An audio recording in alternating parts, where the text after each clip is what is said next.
ये तस्वीर है विधानसभा कोसली के वर्षों पुराने बस स्टैंड परिसर की, जिसे प्रदेश के मुखिया मनोहर लाल खट्टर ने वर्ष 2016 में सब डिपो बनाने की घोषणा की थी। लेकिन इस पुराने परिसर को डैमेज घोषित किए जाने के बाद भी नए परिसर में शिफ्ट नहीं किया जा रहा है, जबकि इस बस स्टैंड के दीवारें और छत का लेटर लगातार जर्जर हो रहा है, जो कभी भी बड़े हादसे का कारण बन सकता है। लेकिन लगता है संबंधित विभाग को किसी बड़े हादसे का इंतजार है। इस संदर्भ में हमने कुछ यात्रियों से बात की तो उन्होंने अपनी नाराजगी व्यक्त करते हुए कहा कि यह बस स्टैंड डैमेज घोषित हो चुका है, जिसे मुख्यमंत्री ने सब डिपो बनाने की घोषणा 2016 में की थी। इसी परिसर के साथ बनी नई बस स्टैंड बिल्डिंग में आखिर क्यों नहीं किया जा रहा है इसे शिफ्ट, एक बड़ा सवाल है। यहाँ की बिल्डिंग लगातार जर्जर हो रही है, इधर कभी भी बड़ा हादसा हो सकता है। स्थानीय विधायक ने भी कोई ध्यान नहीं दिया। इसे जल्द नए परिसर में शिफ्ट किया जाए ताकि कोई अप्रिय घटना ना हो। क्या कहना चाहोगे कि ये जो कोसली का बस स्टैंड है डैमेज घोषित किया जा चुका है, लेकिन अब भी यात्री यहाँ से जा रहे हैं? मुख्यमंत्री मनोहर लाल 2016 में कोसली में आई थी। उन्होंने घोषणा करी थी कि कोसली का बस स्टैंड को सब डिपो बनाया जाए। आज 8 साल हो गए, इसकी बस स्टैंड की बिल्डिंग भी जर्जर हालत में और ये डैमेज घोषित कर दिया गया, परंतु इसको सब डिपो नहीं बनाया गया।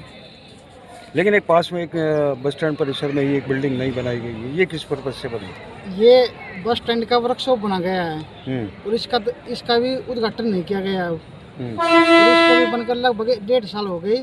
और ये बस स्टैंड की जो बिल्डिंग है ये कभी भी गिर सकती है और बड़ा हादसा हो सकता है। मेरी सरकार से यही मांग है कि जल्द से जल्द, क्योंकि ये बिल्डिंग तो डैमेज घोषित कर रखी है, इनको तोड़कर नई बिल्डिंग बनाए। विधायक साहब, कोसली बस स्टैंड जो काफ़ी जर्जर अवस्था के अंदर है और एक बड़ा हादसा हो सकता है कभी भी, जब भी इसको डैमेज घोषित कर दिया गया है, आखिर क्यों नहीं इसको शिफ्ट किया जा रहा है नई बिल्डिंग में? साहब देखिए, एक तो इसको अभी डैमेज घोषित कर ही दिया है, दूसरा इसको शिफ्ट जल्दी हम बस डिपो जो बन रहा है उसमें कर रहे हैं, क्योंकि उसमें भी छोटी मोटी जैसे पानी की सप्लाई का था, सीवर की सप्लाई का था, बिजली का था, वो छोटा मोटा काम रह रहा है, जल्दी इसको चालू करेंगे। क्या उम्मीद करें वहाँ की जनता की, कितना समय में ये काम हो जाएगा? तो मैं तो ये समझता हूँ कि बहुत जल्दी हो जाएगा, ये महीने 1.5 महीने में हो जाएगा, जैसे तैयारी चल रही है। क्योंकि मुख्यमंत्री खुद घोषणा कर चुका है इसे सब डिपो बनाने की। ये सब डिपो तो बन गया है। सब डिपो में तो अब आपने बताया बिल्डिंग सारी कंप्लीट हो गई, कुछ चीज़ें उसमें रह रही थी, जब तक पूरी तरह से ना हो तो उसका पिछले दिनों भी मुख्यमंत्री जी उद्घाटन करने वाले थे, लेकिन अभी उनके sewer connection, water supply connection ये रह रहे थे, अभी उसकी भी तैयारी चल रही है और थोड़ा सा डिपार्टमेंट आपस में ही।